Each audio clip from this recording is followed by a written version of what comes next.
Did you guys miss me? Because I sure as hell missed you.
Ladies and gentlemen, we are indeed back. This is indeed Nate the Great. This is indeed Pro Talk Wrestling. New Twitter handler, check it out at protalkwrestling.com. Well, actually, it's just at Pro Talk Wrestling. But, guys, what a week it has been. Sorry for not getting a chance to do the show on Friday, but I thought that, hey, I'll make it up today, and then I'll make it up again this Sunday for the Royal Rumble event, where it's very much entitled One versus All, especially after last night at Monday Night Raw, which apparently was not as good as people would have liked it to have been. There was actually a list of top 10 things that they would like to have had happen before the go-home show to Monday Night Raw, and they just did not capitalize on it that much. However, there were a couple of highlights that I will talk about right now.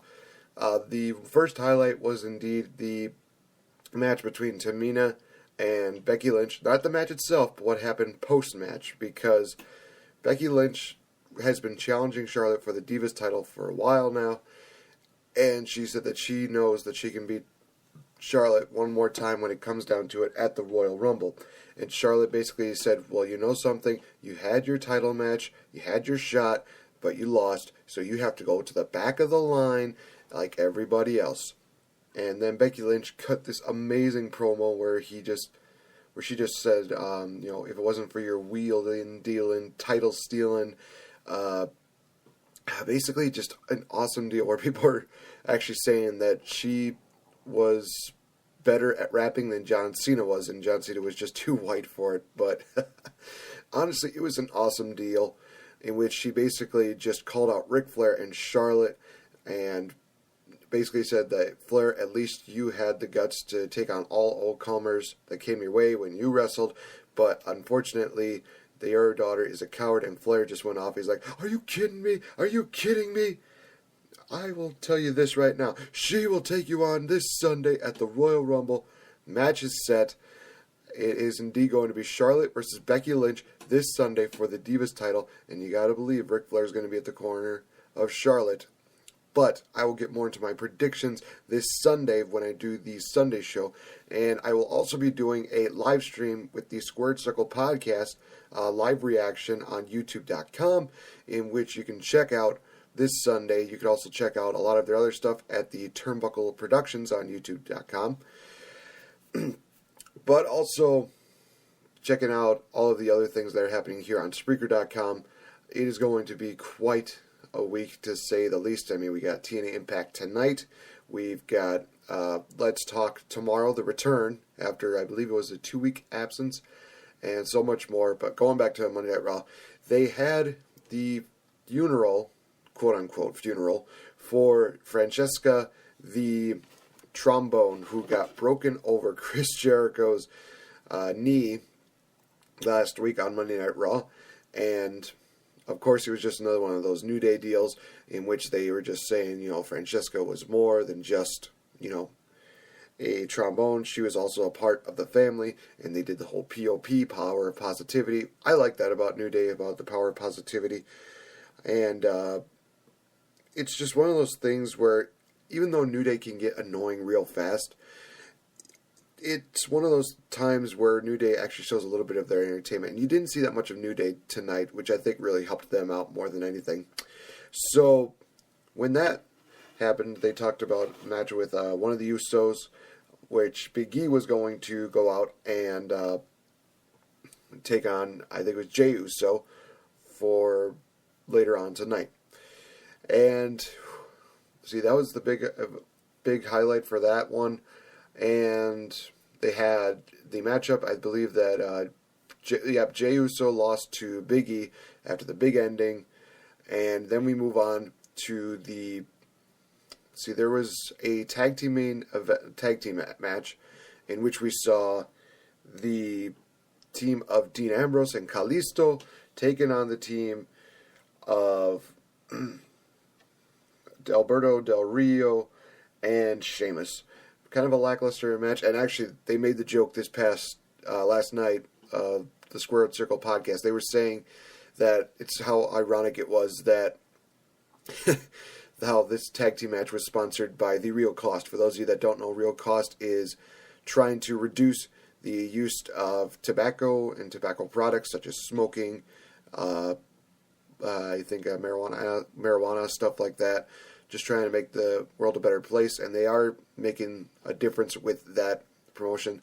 And I guess they're saying that, it is a real major cost to be reeled in on this last Monday night on Raw, because it was quite bad, to say the least. Sorry about that. But this matchup ended with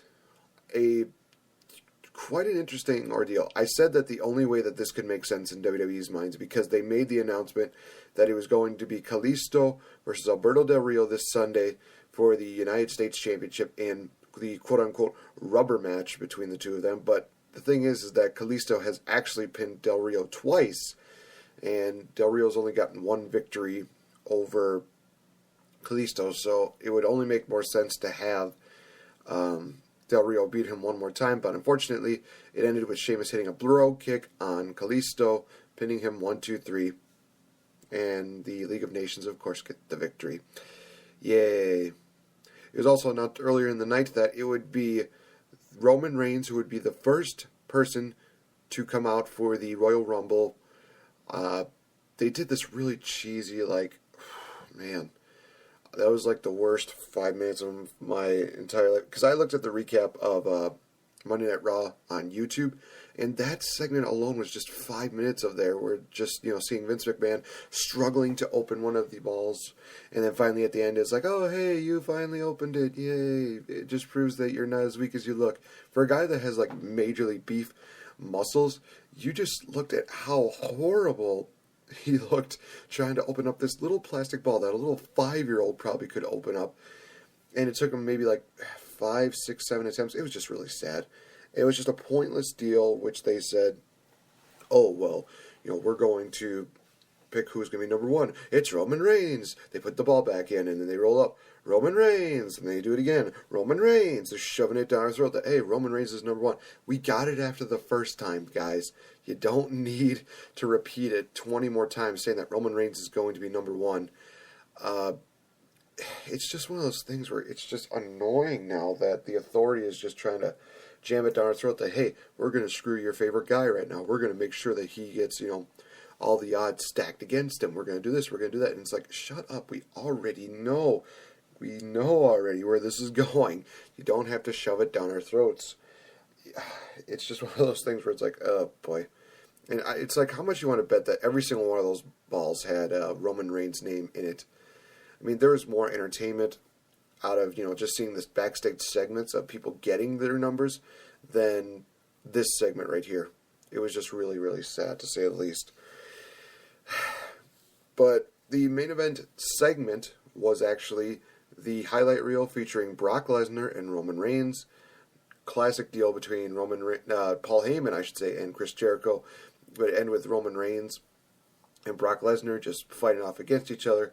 And then you saw League of Nations trying to make sure that Brock Lesnar and Roman Reigns are not healthy going into the match. But Brock Lesnar was saying, no, screw this.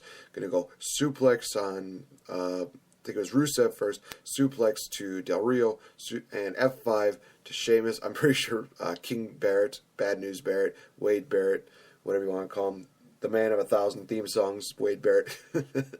They should just consider making that his new name and new gimmick. Just have him come out to like different theme songs every day. But Roman Reigns hit another spear, one of two, on Brock Lesnar, but it wasn't over there because then you heard the classic flap flap for tap, and then the lights come back on. The Wyatt family came into the ring. They beat down Roman Reigns. Bray Wyatt hit a huge Sister Abigail on Roman Reigns, and then of course they beat down Brock Lesnar. The place was just ecstatic, especially when you saw Bray Wyatt hit a Sister Abigail to Brock Lesnar. Could that be a sign of things to come? Is the Wyatt family going to be facing off against Brock Lesnar at WrestleMania? We don't know. I mean, for all we know, it could be. I actually asked the question whether it was going to be, Lesnar and Owens, or Lesnar and Taker and Brock versus the Wyatt family. I don't know. Right now, it's one of those things that's kind of up in the air. Like, is it going to be the Wyatt family coming in soon, or is it going to be them pulling this off until WrestleMania? Either way, I think that both matches would be great.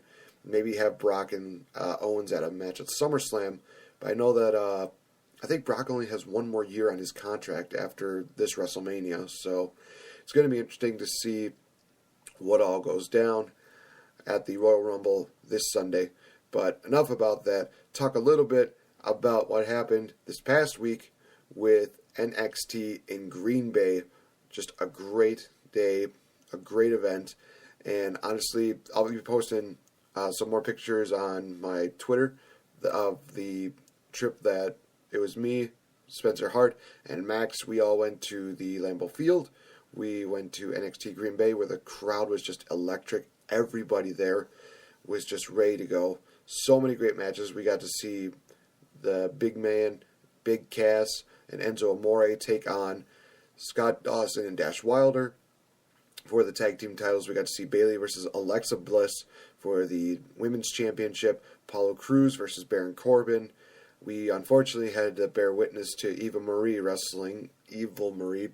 God, I'm getting a really, really bad pain in my neck from hearing that name of who. I'm just gonna refer to her to she who shall remain nameless.